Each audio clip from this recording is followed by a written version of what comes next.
to a brand new series of Would I Lie to You, the show where economising with the truth pays dividends. On David Mitchell's team tonight, he's as funny as he's tall, and tall as he's bald, and as bald as he's funny. It's the funny bald tall Dara Briain.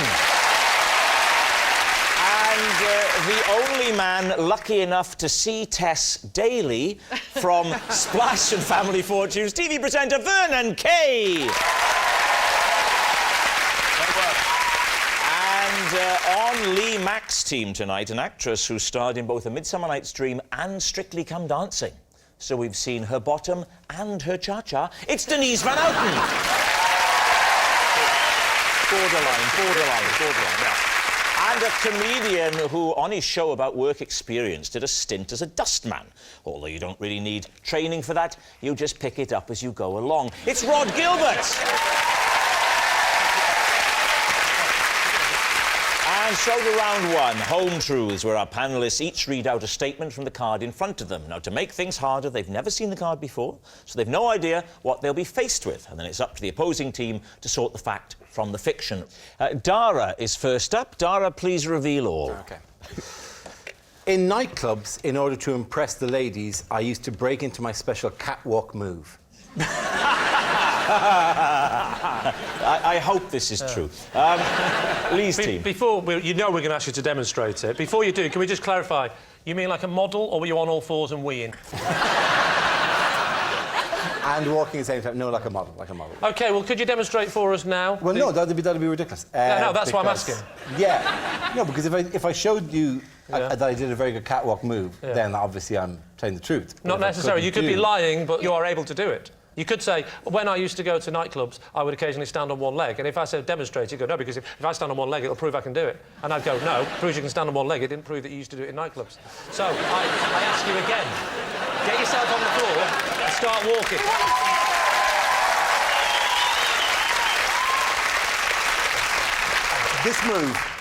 This move is so good that if I were to show I could do it, you'd be going, well, obviously you'd play that card in a nightclub.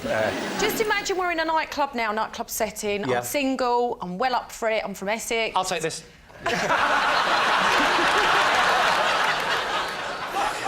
Will you compromise? Will you do the face? Yeah, do you do a model face? Like, do you pout? It's more about the swivel of the face than the face itself. Right. The swivel of the face? Wow. How do you swivel your face? It's very difficult. I can swivel my face. Really? I mean, that's swivelling it, isn't it? No, that's surely swivelling your head. That's bad. Swivelling, that's bad. So Well, your face swivels when you swivel your head. No. The head's the thing your face is on. Your head does need to stay still while the face moves if you're going to do it. No, I don't. I think you can swivel things with the use of things that the things are attached to. I can move my eyes, seriously, right to the back of my head. Watch. There you go. No. Yes. Yes. Swivel your face in relation to other bits of your head. I'm swiveling it in relation to the rest of the universe. Dara, really, within the rules of the game, I think it would be right for you to show us this move.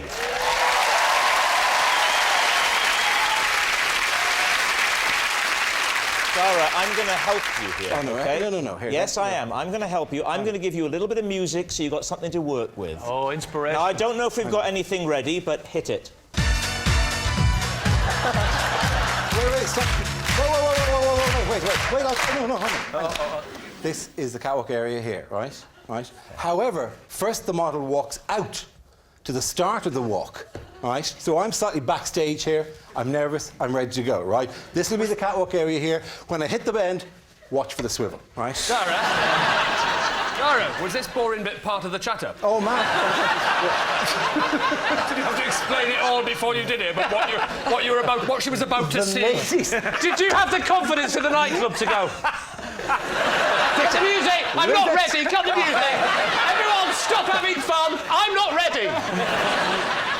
OK, music. Yeah. No clapping, no clapping. Hang on a second.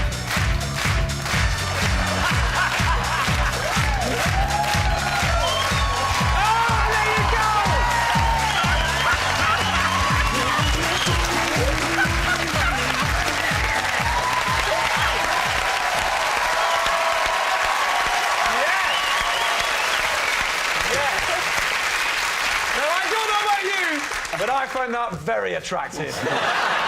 The swivel? Did you see the swivel? Yeah. Nice. That in was the nice. swivel. The swivel of your head rather Yeah. than your face.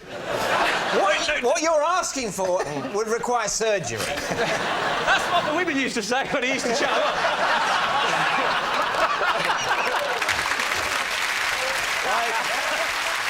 Lee, what's it going to be, truth or lie? What do we think? Well, I think... Would that have done anything for you in a nightclub? No, not really. 10 years ago, It'd have I had made me more hair, laugh. thinner, you know. I'd have I'm not laughed. at me fighting weight here, right? Definitely wasn't the first time he's done that move. He's definitely pulled that move off before. He's definitely done With that too move much before. confidence. Do you think so? Too much confidence. Should we think it's the truth then? But he hasn't necessarily done it for the reasons he's saying he's done it. Men are so indecisive. Let's just go with the truth. I'm not sure about that. Let's go with the truth. So, Lee, what's it going to be? Come on.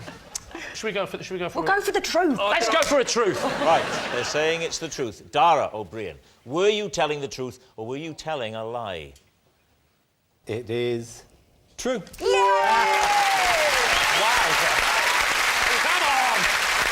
Yes, it's true. Dara used to break into a special catwalk move to impress the ladies in nightclubs. Right, Denise, you're next. I once got a tattoo because I was told that it would disappear after 3 years. Really? When? It was on a job that I was doing. It was actually live on TV I was tattooed, and it was on the Big Breakfast. And who had told you that they'd disappear after 3 years? Johnny Vaughan. Yeah. Had you not previously heard of tattoos? No, it was a new... They were a German company, and they came on the show, and they claimed that they had this new ink that would fade after 3 years. And they did it live on the Big Breakfast? Yeah. So can we see it? No, because it's in a place where I don't really want to get it out. What do you mean? Where is it then? It's just at the top of my bottom. What is it, Denise? What I had was Barbara Windsor was on the show, and, you know, she used to say, oh, because I love Carry On Camping, and, you know, she used to say, well, you are saucy, so I wanted to have saucy tattooed across there. I've got a potato tattoo on my back. Potato. Have a look. Yeah. Denise won't show you. I don't mind if I get mine out. I might have to undo a button first. Yeah, undo a button. I'll sort it out, don't worry. All right. Can we have a... What I'm doing is I'm doing this, but I'm imagining my face has swiveled that way. Right. That I can confirm that is a potato. Are you sure that's a potato? Yeah. What? Why have you got that? Rhod, if I were you... Rhod, if I were you, I'd have that checked out.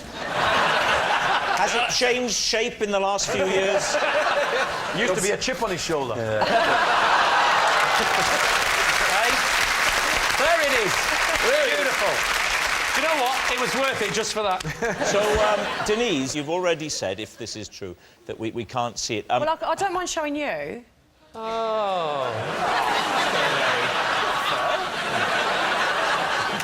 Maybe later. Have you taken legal action against the people who promised you that it would be there for just 3 No, years? because I don't know who they are. They didn't leave any forwarding details for me Group to of get in touch in 3 anonymous years. German men turned up on the Big Breakfast. But it was the Big said, Breakfast. Yeah, we would like to maybe tattoo you in a secret place, and do not ask any questions.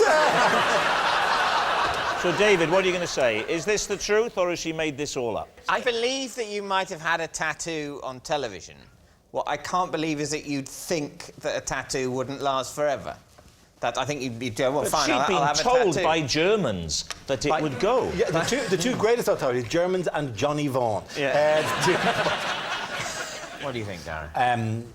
No, there's certainly an emotional context in which this could have happened. I don't think anyone's mad enough to have fallen for that. And It's a big risk on live television to tattoo someone and then say, oh, don't worry, it'll go fade, into it'll be all gone. Make a decision. We think What's it's it a gonna be? lie, then. We think it's a lie. You think it's a lie? Yeah. All right.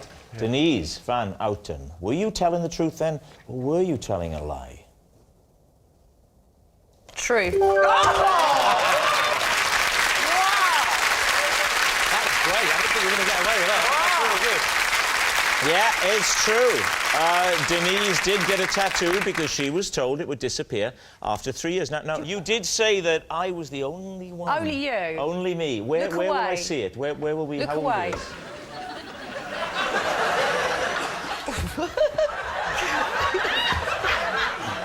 No, seriously. Don't look.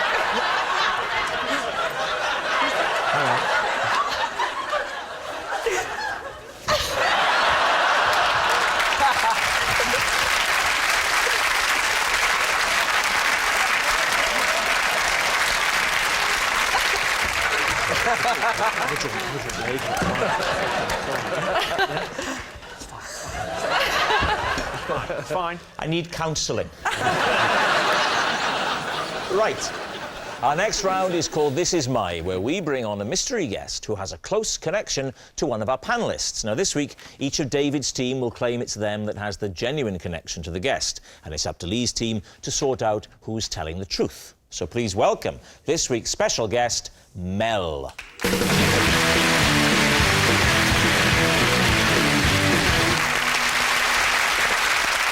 So, Vernon, what is Mel to you?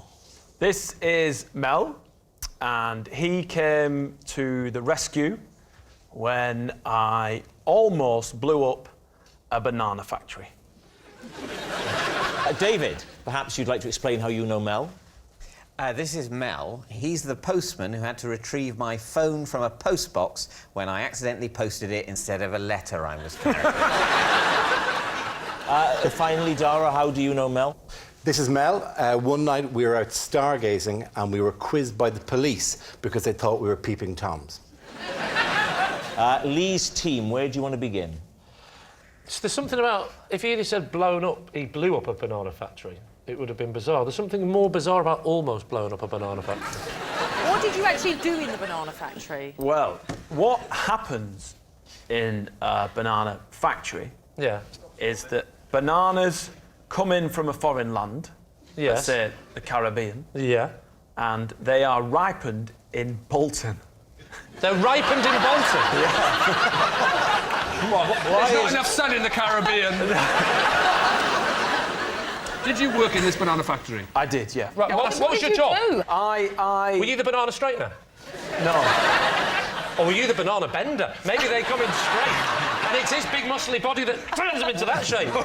That's what they do in Bolton. What are you up to? Oh, you know, just usual, bending me bananas. Surely it's a banana ripening plant, anyway, not a factory. Well, it's a factory because there was a conveyor belt, so I just... Wait, whoa. There's a conveyor belt. So someone puts it on and it's green. And by the end of the conveyor belt, it's ripened. How big is this conveyor belt, Vernon? And more to the point, what are you doing other than... Shall I straighten it? Yeah?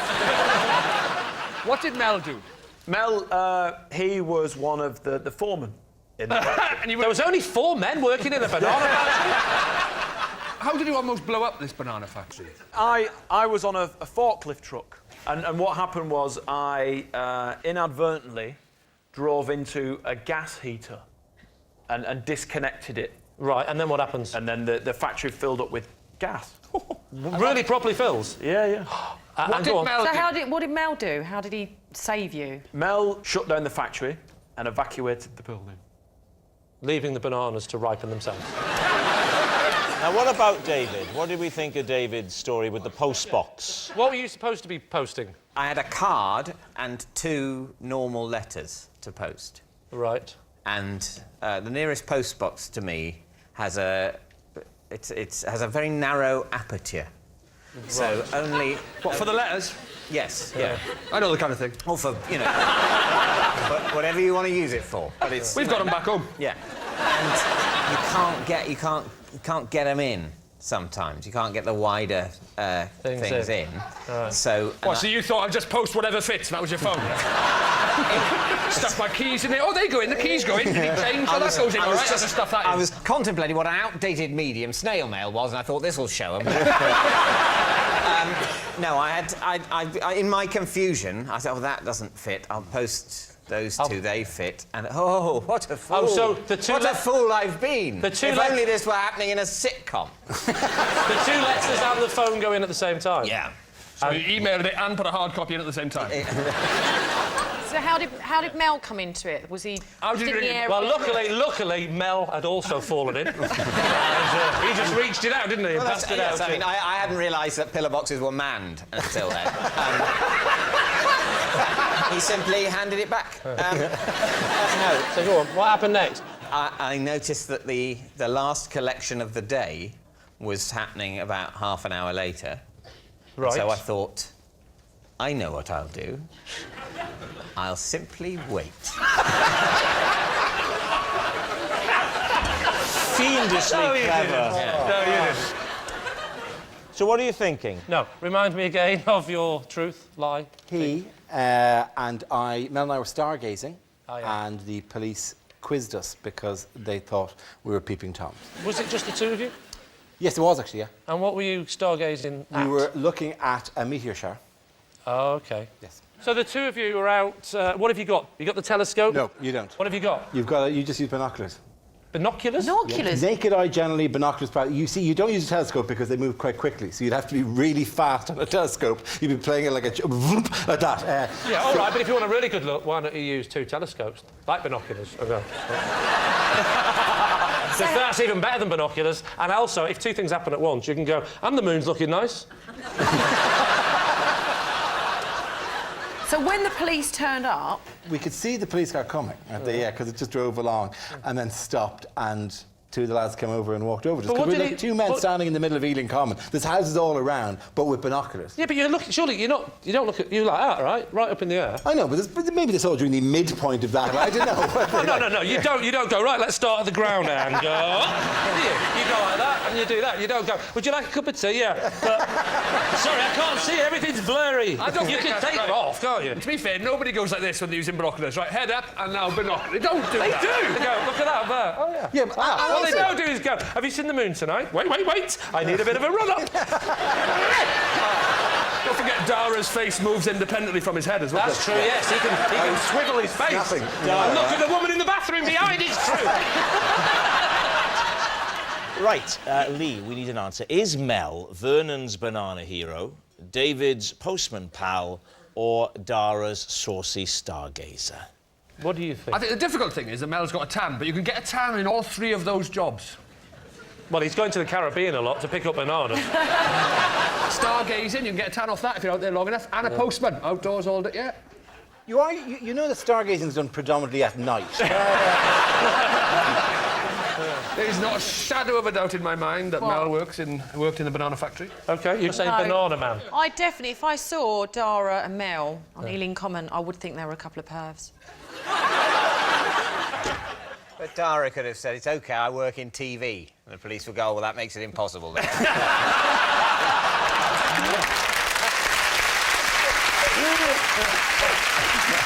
what are you going to say? We are going to say that, in fact, Dara was cautioned by the police for standing on Ealing Common. Not necessarily for being a pervert. Caution actually means something. Sorry, no, he wasn't cautioned. All right, he was Questioned. questioned, sorry. I was never formally cautioned with anything. You say it's Dara. Go for it. So, Mel, would you please reveal your true identity? I'm Mel, and I rescued Vernon after one really...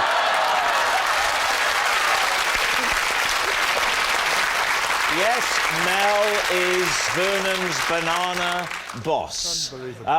So, how dangerous was this? Were you just seconds away from bang?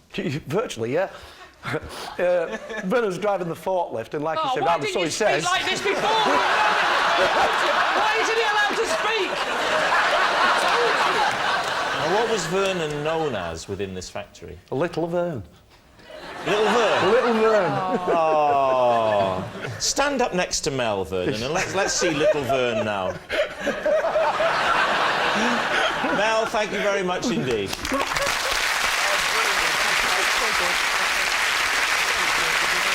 Which brings us to our final round, Quickfire Lies, in which our panellists lie not only through their teeth, but against the clock. We will start with... It's David. One of the codes I live my life by. Always a good start. Is that my appearance should be in no way noteworthy. But then again, not so unnoteworthy as to be in itself noteworthy. What do you think? Well, if it is true, you're certainly carrying it off. When did you decide on this code? It didn't happen suddenly. It just, you know... It sort of developed. The way I felt comfortable being sort of gradually formed into the philosophy, and I don't think that's too grandiose a term, that I have read off a card for you today. I would say since you've got a beard, you have become more noteworthy. The answer to that is I've enjoyed growing a beard. But you're right, because I've grown a beard, some people have said, oh, I see you've grown a beard, or he's got a beard, look at his beard.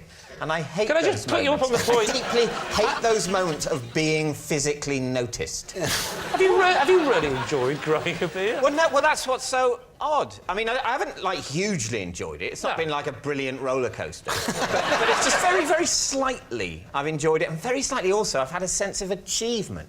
Of course, it is no achievement. It's actually a failure in personal hygiene. but it feels like an achievement. But you surely went through the difficult itchy stage. I did go through this. No one enjoys that? No. I call them my teens. Do you make these rules about everything? Are the underpants you're wearing unnoteworthy enough to be you know what I'm saying? Are they? No, I don't think... Sorry, let's start again. Are you wearing underwear? Yes. OK. And I don't want to sound too sexy, but yes. Oh. I don't want to sound too sexy, but no. Under my underwear, I'm naked. Oh. David, I want to know not what you consider noteworthy. I want to know what you consider so unnoteworthy that it becomes noteworthy.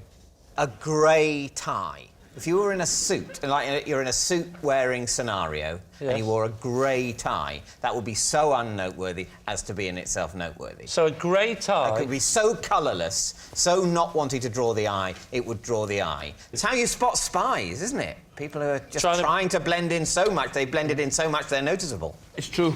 Like a chameleon. If there was a chameleon in here, it would stand out. I'll tell you what, if there was a comedian in here, it'd stand out.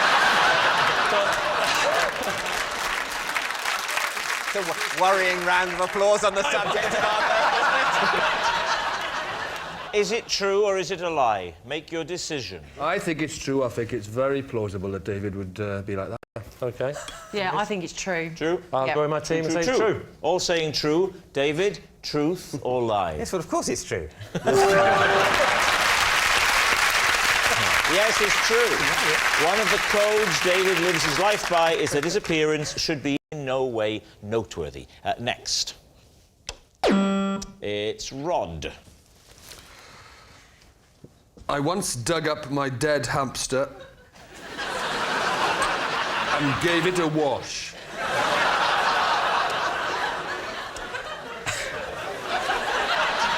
What age were you when you bought it? Oh. And what age were you when it bought it? Oh, God.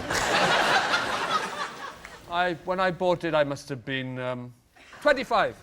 25? Sorry, what? 25? 6. So, I think we were... 6. So I must say, I was thinking it would have been... I don't know exactly. I did not record my age when I went into the shop. So you bought it... OK, but we're not Not to use splitting hairs between 23 and 24 Mid-20s. here, right? You went 9 is what we're basically getting here. No, I tell you what, maths really is your strong point. Yeah. Well, the point is, who in their 20s buys a hamster? I like the fact that it doesn't seem unusual that he dug it up and washed it. That's all right.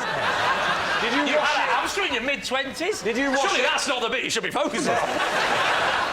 Did the hamster have a name? Yes, so his name was... Yanto. How's that spelled? I-A-N-T-O, I think. Does it have, To be honest, I never had cause to write it down. You don't have to worry about the spelling of any pets, really. They just crop on. I think there are times when you have to write... You might be writing an email. Yeah. News to a loved one. By the way, Yanto's looking peaky. Quite right, I did Did once... you not put a little tombstone, thus making it easy for you later to dig him up and wash him?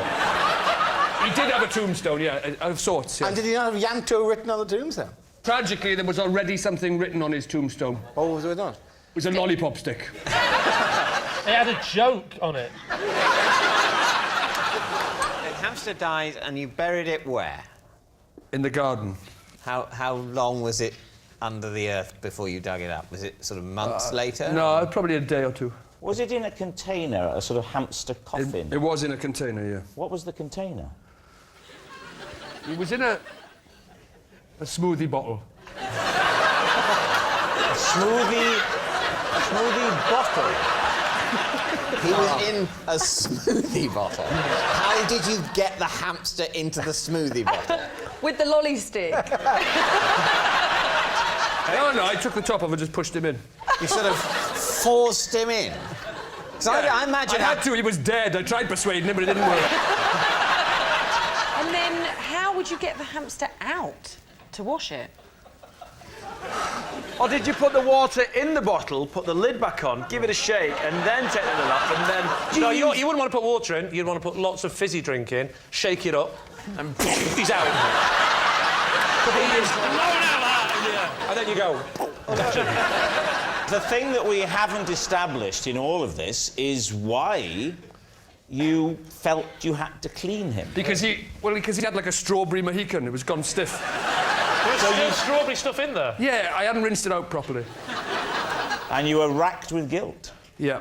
Oh, wow. Can you describe the washing? If I'm honest, the washing of him doesn't stand out that much. It was a fairly straightforward rinse and blow dry, as I remember. Not a blow dry. Come on, you didn't blow dry him. In the kitchen. Been anywhere nice on your holidays? Do you want a cup of tea or anything? Did you run the hamster under the kitchen tap? I washed as much of that strawberry smoothie out of his sticky, brittle hair as I could. We said our goodbyes and buried him in the garden. So did you feel like you'd done the right thing? Yeah, definitely, yeah. Thanks, Rob. I did, yeah. That's good. That's Oh, good that's to nice. know. That's Do you good. think he's telling the truth? I don't. No. Maybe a quick flick under the tap, but I don't think he'd spend time scrubbing down the... So you're saying lie? We're saying it's a lie. Saying it's a lie. Yeah. Rhod, the hamster, the burial, the resurrection. Is it the truth, or were you telling a lie? Obviously, it's true.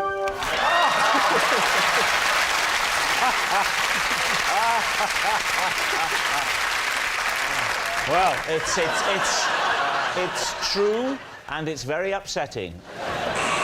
And that noise signals time is up. It's the end of the show. I can reveal that Lee's team have won by 4 points to 1.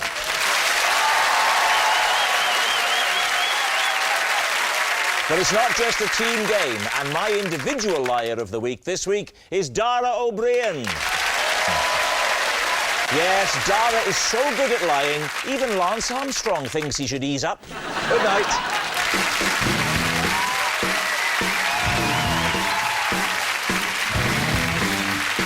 Stay with us, loads more comedy to come with Mel Getroid in charge of tonight's Have I Got News For You next. Then Lee Mack is back, but it's Lucy doing the lying. Not Going Out is in half an hour.